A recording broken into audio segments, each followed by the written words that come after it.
ಹಾವೇರಿ ರಸ್ತೆ ಅಪಘಾತ, ರಾಷ್ಟ್ರಪತಿ ತೀವ್ರ ಸಂತಾಪ.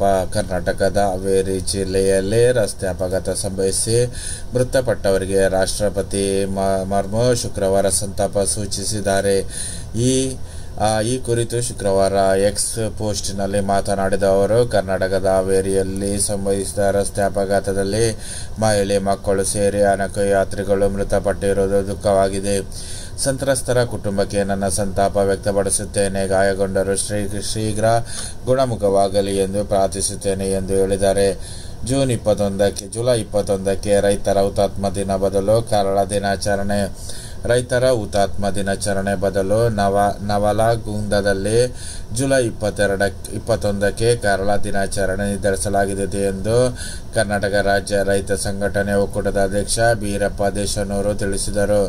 ಶುಕ್ರವಾರ ಸುದ್ದಿಗೋಷ್ಠಿಯಲ್ಲಿ ಮಾತನಾಡಿ ಗುಂಡೂರಾವ್ ಸರ್ಕಾರ ರೈತರ ಮೇಲಿನ ಗೋಲಿಬಾರ್ ಮಾಡಿಸಿ ಕರಾಳ ಇತಿಹಾಸಕ್ಕೆ ನಾಂದಿ ಹಾಡಿದೆ. ಆ ಕರಾಳ ದಿನಾಚರಣೆ ಮಾಡಲಾಗುತ್ತದೆ. ಚುನಾವಣೆಗೆ ಮಾತ್ರ ರೈತರನ್ನು ಬಳಸಿಕೊಳ್ಳುವ ಕಾಂಗ್ರೆಸ್, ಬಿಜೆಪಿ ಮತ್ತು ಜೆಡಿಎಸ್ ರೈತರನ್ನು ತುಳಿಯುತ್ತಿವೆ. ರೈತರ ಸಂಘಟನೆ ಒಗ್ಗೂಡಿ ಈ ಪಕ್ಷಗಳಿಗೆ ಬುದ್ಧಿ ಕಲಿಸಲು ಕರೆ ನೀಡಿದರು. ಯತ್ನಾಳ್ ನಿಮ್ಮ ಪತ್ರ ಸ್ವೀಕಾರ ಮಾಡಿರುವೆ. ಕಳೆದ ಜೂನ್ 1ರಂದು ವಾಲ್ಮೀಕಿ ಅಭಿವೃದ್ಧಿ ನಿಗಮದ ಅಕ್ರಮದ ಬಗ್ಗೆ ಸಿಬಿಐ ತನಿಖೆ ವಹಿಸುವಂತೆ ಶಾಸಕ ಬಸವನಗೌಡ ಪಾಟೀಲ್ ಯತ್ನಾಳ್ ಅವರು ಕೇಂದ್ರ ಗೃಹ ಸಚಿವ ಅಮಿತ್ ಶಾ ಅವರಿಗೆ ಪತ್ರ ಬರೆದಿದ್ದರು. ಈ ಸಂಬಂಧ ನಿಮ್ಮ ಪತ್ರವನ್ನು ಸ್ವೀಕಾರ ಮಾಡಿದ್ದೇನೆ ಎಂದು ಅಮಿತ್ ಶಾ ಪ್ರತಿಕ್ರಿಯೆ ನೀಡಿದರು. ಊಟ ಮಾಡುತ್ತಲೇ ನೌಕರ ಹೃದಯಾಘಾತಕ್ಕೆ ಬಲಿ.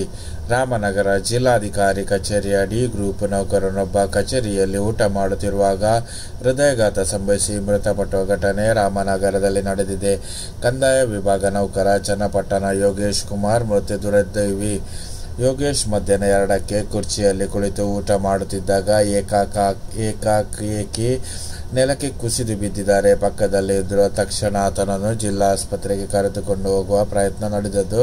ಅಷ್ಟರಲ್ಲಿ ಯೋಗೇಶ್ ಕೊನೆಯುಸಿರೆಳೆದಿದ್ದಾರೆ. ಈ ಘಟನೆಯ ಕಚೇರಿಯಲ್ಲಿ ಸಿಸಿ ಕ್ಯಾಮೆರಾದಲ್ಲಿ ಸೆರೆಯಾಗಿದೆ. ಗೂಗಲ್ ಟ್ರಾನ್ಸ್ಲೇಟ್ನಲ್ಲಿ ತುಳು ಭಾಷೆಗೂ ಸ್ಥಾನ. ತುಳು ಭಾಷೆಯನ್ನು ಸಂವಿಧಾನದ 8ನೇ ಪರಿಚ್ಛೇದ ಸೇರಿಸುವುದಕ್ಕೆ ಮತ್ತು ಅಧಿಕೃತ ಭಾಷೆ ಸ್ಥಾನಮಾನ ಬೇಡಿಕೆಯನ್ನು ನಮ್ಮ ಸರ್ಕಾರಗಳಿಗೆ ಈಡೇರಿಸಲು ಇನ್ನೂ ಸಾಧ್ಯವಾಗಿಲ್ಲ. ಆದರೆ ಜಗತ್ತಿನ ದೈತ್ಯ ಸಂಸ್ಥೆ ಗೂಗಲ್ ತುಳುವಿಗೆ ಸ್ಥಾನ ನೀಡಿದೆ. ಇದೇ ಮೊದಲ ಸಲ ಗೂಗಲ್ ಟ್ರಾನ್ಸ್ಲೇಟ್ನಲ್ಲಿ ತುಳು ಭಾಷೆ ಸೇರ್ಪಡೆಗೊಂಡಿವೆ. ಮುಖ್ಯವಾಗಿ ಇನ್ನು ಮುಂದೆ ತುಳುವೇತರರು ತುಳು ಭಾಷೆ ಕಲಿಯಲು ಇದು ಪ್ರೇರಣೆ ನೀಡಿದರೆ ಯಾರ ಸಹಾಯ ಇಲ್ಲದೆ ತುಳುವಿನ ಪದ ಬಳಕೆ ಇದರಲ್ಲಿ ಅರ್ಥ ಮಾಡಿಕೊಳ್ಳಬಹುದು. ಜಗತ್ತಿನಲ್ಲಿ ಒಟ್ಟು 110 ಭಾಷೆಗಳನ್ನು ಗೂಗಲ್ ಟ್ರಾನ್ಸ್ಲೇಟ್ಗೆ ಸೇರಿಸುವುದಾಗಿ ಗೂಗಲ್ ಹೇಳಿದ್ದು ತುಳುವು ಸೇರಿದಾಗಿದೆ. ಅದೇ ರೀತಿ ಇನ್ನೊಂದು ವಾರ್ತೆಗಳು ಏನಂತ ನೋಡುವ.